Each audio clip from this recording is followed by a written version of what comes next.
Hey, what's going on, guys? It is Octane Restorations back again. So today we have our Yamaha RD60 build, and today this introduction was made after the video because I lost all the footage for it. But on this episode, we're gonna go ahead and disassemble the whole bike and start getting some of the pieces ready.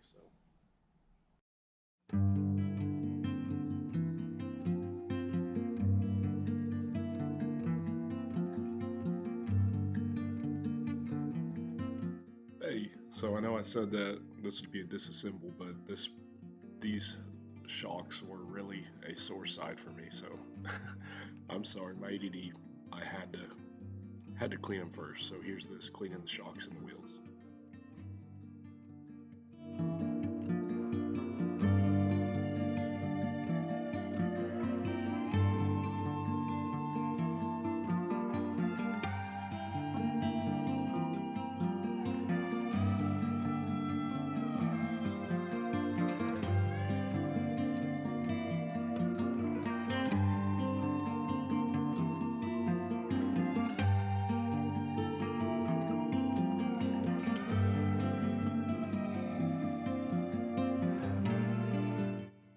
So here what I've been using for these is just steel wool.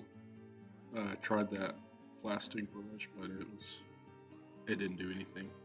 So I'm using steel wool, and also I'm putting some Blue Magic metal polish on the steel wool just to get that extra gloss on it. So this is the wheel before.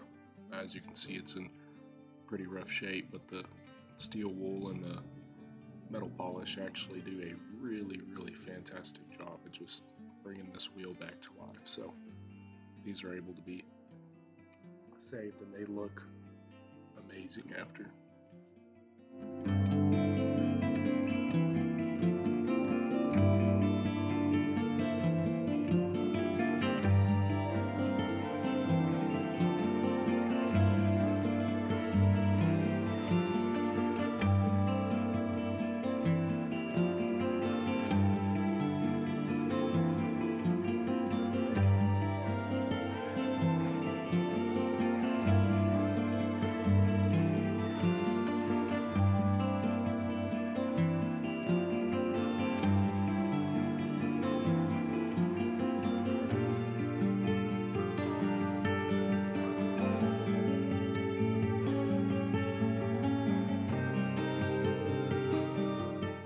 So now the video is actually starting while y'all came.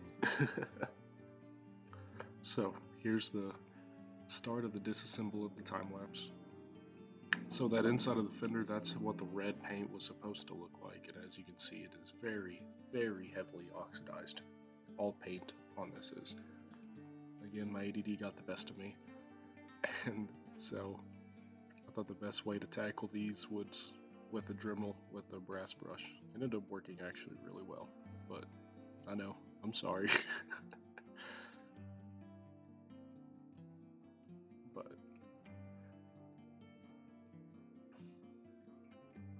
sometimes when you just see something sticking out like a sore thumb, you just gotta fix it. So here I'm actually taking off the suspension to get the back wheel off.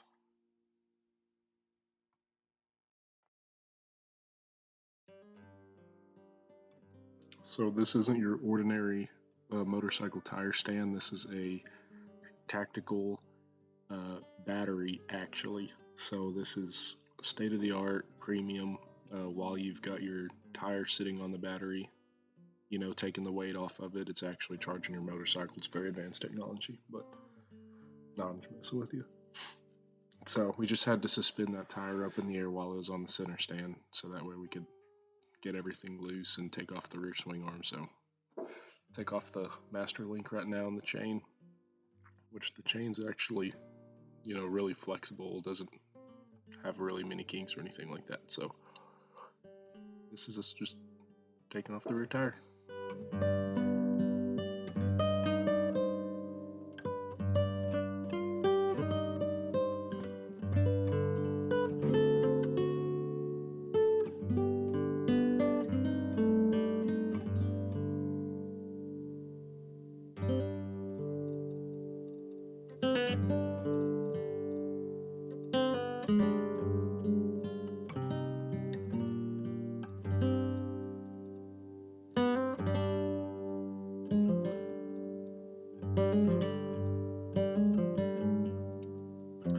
So normally in life you're using other tools as hammers, but in this case I used a hammer as another tool. So, you know, my grandpa always taught anything's a hammer if you hit hard enough, you know, but in that case, you know, the hammer was a was a motorcycle stand, so life's come full circle.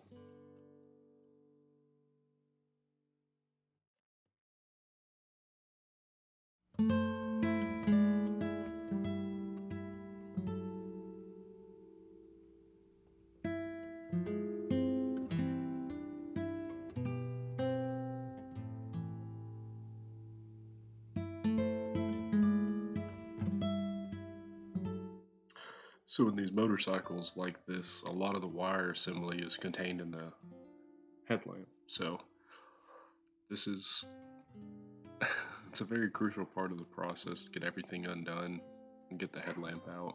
I was recording all of this with that GoPro on my head just so I knew which connections were which and how many there were, and because literally over, you know, 3/4, about 90% of the lights, or the wiring, sorry, goes through the headlamp right there. So, you know, it's pretty crucial to just take pictures as you go to make sure you know which connections are which, if the colors don't match up, and if the wiring's been replaced at some time. So.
You're thinking about doing one of these projects, I'll be the first to tell you, the disassembly is the easiest part.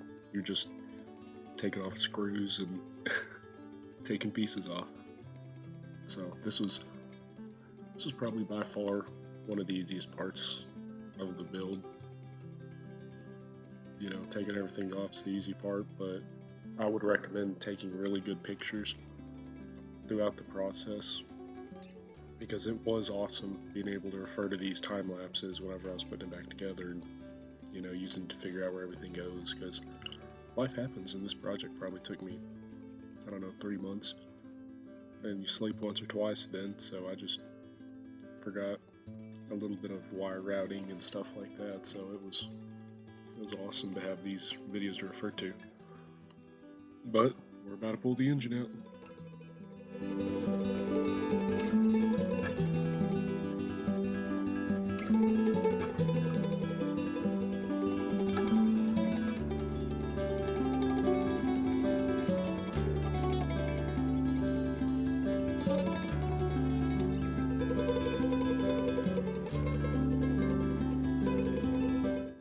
So at this point, there's no going back. You give it a good 1, 2, 3 count, and you pull. Man, that's an engine and that's a frame. So this whole disassembly process is done with. So I'll catch y'all on the next one. We're going to be cleaning and painting the frame and the engine and a few of the other pieces. See ya.